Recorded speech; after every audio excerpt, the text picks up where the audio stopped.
Eu sou a Luciana Rode, eu sou professora na UFSC fazem 2 anos, eu sou do Rio Grande do Sul, trabalho na engenharia civil, na área de infraestrutura de transportes. Sou colega do professor Alexandre. Pois é, meu nome é Alexandre, eu estou no final do meu primeiro ano como professor. Trabalho também na área de transportes, mas especificamente em planejamento e operação. E a gente vai fazer hoje a primeira tentativa de um vídeo tentando mostrar um pouco da nossa experiência com o uso de mídias digitais, né, para a tarefa dessa semana, para esse curso que a gente está fazendo para o Profor, né? É um desafio bastante interessante, depende bastante da experiência de vida. No nosso caso, a gente tem alguma vantagem em função da nossa juventude, que nos faz interagir bastante com as mídias digitais. No entanto, criar mídias digitais é um pouquinho diferente de usar simplesmente ou de visualizar. Então, um desafio bem interessante no sentido de gerar uma mídia digital diferente daquelas do nosso dia a dia, que passa por PowerPoint, por uso de softwares, né? Então, é um desafio, repito, interessante, mas bastante motivador. E nós estamos fazendo então essa tarefa em dupla, em conjunto. É bem legal porque eu e a Lucina podemos mostrar uma coisa que a gente até faz junto, né? Que é o uso de um software para fazer projeto geométrico de rodovias, o Civil 3D, né? Que a gente utiliza para fazer trabalho prático na disciplina. E a gente fez uma experiência aí para gerar áreas de estudo, para a gente conseguir usar nesses softwares, para os alunos não ficar repetindo, né, as mesmas áreas de estudo entre si na equipe, de um semestre para o outro e tal. Então, entre outras coisas, nós vamos mostrar alguma coisa que a gente fez nesse sentido. A ideia das mídias digitais na engenharia é bem importante, porque hoje a engenharia passa por uso principalmente de softwares mais avançados em função dos avanços das nossas estruturas, e nesse sentido as mídias acabam estimulando os alunos a colocar em prática aquelas teorias aprendidas em sala de aula. Então, trabalhar a mídia digital conjuntamente com as aulas expositivas é bastante importante para motivar o nosso aluno.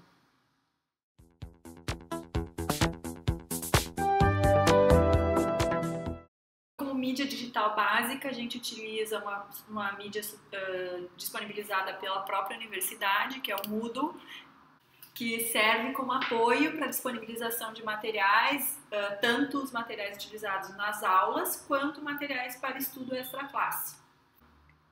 Eu uso também o Moodle muito para disponibilizar os arquivos da disciplina, então todas as disciplinas sempre tem eu coloco uma árvore de diretórios com todas as apresentações que eu coloco na aula. Né, as listas de exercícios também sempre separados por partes ou por módulos, eu coloco sempre aqui.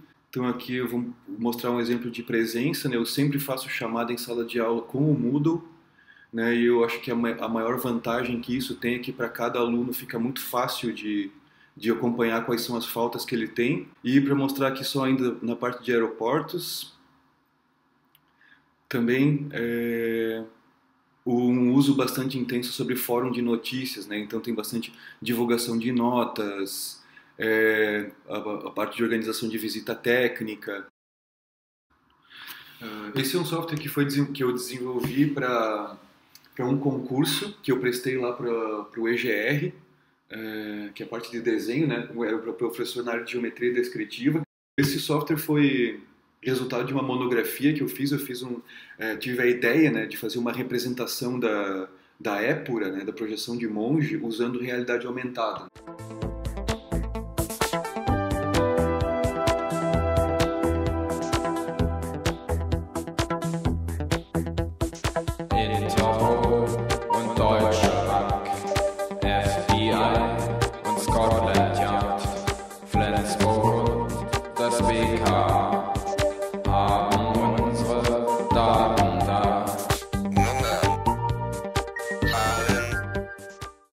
Existe uma coisa que chama superfície de proteção de aeródromo, que são superfícies imaginárias, né, tridimensionais, que limitam a possibilidade de construir na terra, né, na topografia em volta da pista de pouso e decolagem, para que que os aviões consigam fazer a operação deles. Então, aqui no caso, existem nas normas só representações bidimensionais, né, dessas faixas de proteção e superfície de proteção, e eu fiz então um software usando recurso de tridimensional, né, um ambiente tridimensional. A Luciana estava me acompanhando enquanto eu estava mexendo nesse código aqui, ainda ela lembra disso, eu acho.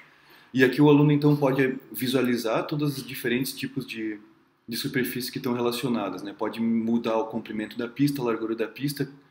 Isso influencia, né, na forma dessas superfícies, e pode então ligar, desligar essas superfícies e ficar girando e mexendo para fazer uma visualização disso aí.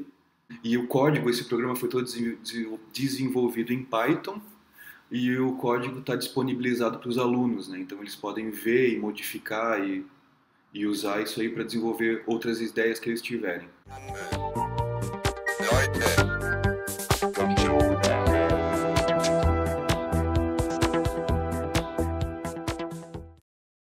Bom, esse software é o AutoCAD Civil 3D. Eu e o Alexandre utilizamos nas aulas de projeto geométrico de rodovias.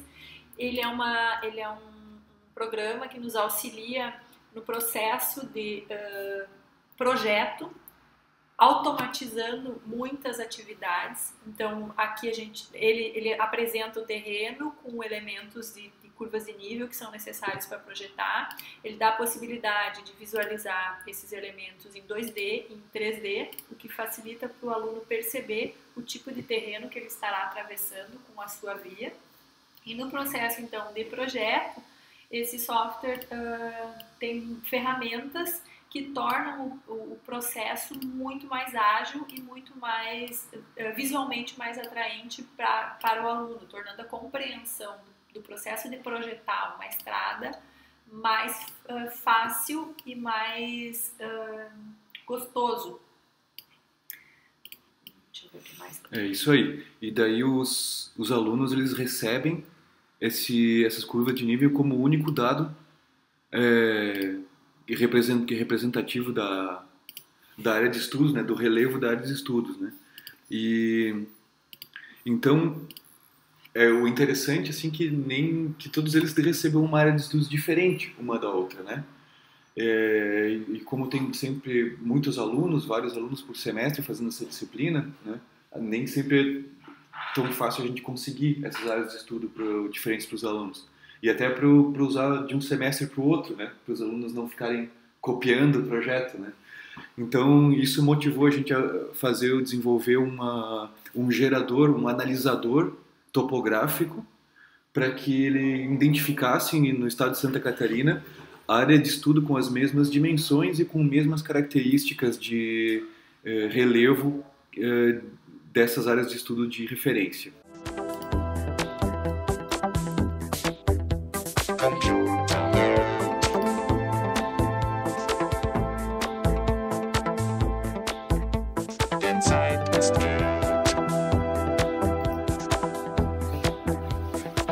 Uma coisa que eu gostaria de mostrar também, eu não sei se está muito relacionado ao uso de mídias digitais para atividades de ensino, né? Mas vai dar um pouquinho de ciúme nos colegas, é uma ferramenta bem interessante. Para os professores que eu já comentei sobre isso aqui, todo mundo ficou interessado, então eles estão tentando até organizar um curso aqui para eu ensinar eles a fazer isso. Mas precisa primeiro, os requisitos Python e LaTeX, então vai ficar um pouco difícil, porque tem que aprender tudo isso primeiro. Então, por exemplo, aqui eu estou nos meus arquivos da disciplina de Engenharia de Tráfego, então aqui eu tenho minha pasta de provas, semestre 2014-2, a prova do módulo 1, que já foi. Eu deixei aqui uma cópia da pasta para não apagar nada, e aqui vamos fazer uma simulação da geração de provas. Então tem um script em Python aqui. Eu não vou entrar em detalhes, mas basicamente o script é o seguinte: ele tem as questões montadas, e essas questões todas elas têm dados de entrada. Esses dados de entrada eles recebem pequenas variações dentro de uma faixa controlada para cada coisa. Ele especifica então os valores, dando uma variação randômica para cada um deles. Ele resolve a questão, né, e gera arquivos em LaTeX para gerar a prova em PDF. e a gente especifica qual é o número de provas que a gente quer, quantas provas que ele quer que ele gere. Então ele gere tantos arquivos de PDF, um diferente do outro, e joga os gabaritos em uma planilha eletrônica. Então os alunos eles têm sempre uma prova completamente diferente da outra. Não tem duas provas iguais, né? Só para ilustrar aqui isso funcionando, eu vou rodar esse script então. Por exemplo, aqui tem essa pasta de provas, que ela está vazia. Né?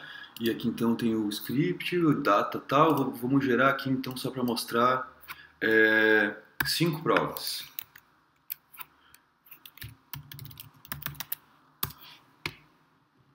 Então ele mostra todas as saídas do comando da compilação de LaTeX, né? E aqui a gente pode ir vendo na pasta de provas que elas vão aparecendo, né? Já foi feita uma, daí agora mais uma. E essas provas então, elas ficam com essa cara, né? Aqui tem um código da prova, que tem o mesmo número na planilha de gabarito. Então todos esses valores que aparecem aqui, 37 km por hora, densidade 67, esses valores todos eles sempre variam de uma prova para outra. Aqui na outra questão, essa distância cada aluno recebe diferente, os tempos dos veículos cada aluno recebe diferente. Aqui uma questão sobre expansão volumétrica, né? Então essa informação da faixa de horário, os veículos contados, todos os veículos dentro dessa tabela aqui, dessa coluna aqui também, todos os alunos recebem um valor diferente um do outro. E claro, sempre cada um deles dentro de uma variação pré-determinada, né? E daí, pronto, aqui ele já gerou as 5 provas. E daí tem o arquivo aqui que é o gabarito, então, né, que a gente pode abrir isso aqui dentro de uma planilha eletrônica. Que daí fica bem aqui pelo identificador. Então resultados aqui eu coloco bastante resultados parciais, não só o resultado final, mas os parciais também para identificar onde é que, quando não está certo, quando teve erro, aonde que foi o erro.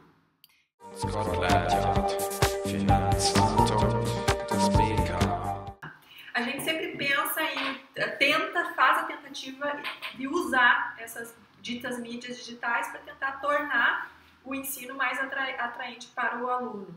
Mas a gente sempre acaba esbarrando em certas dificuldades, em especial no que diz respeito à infraestrutura.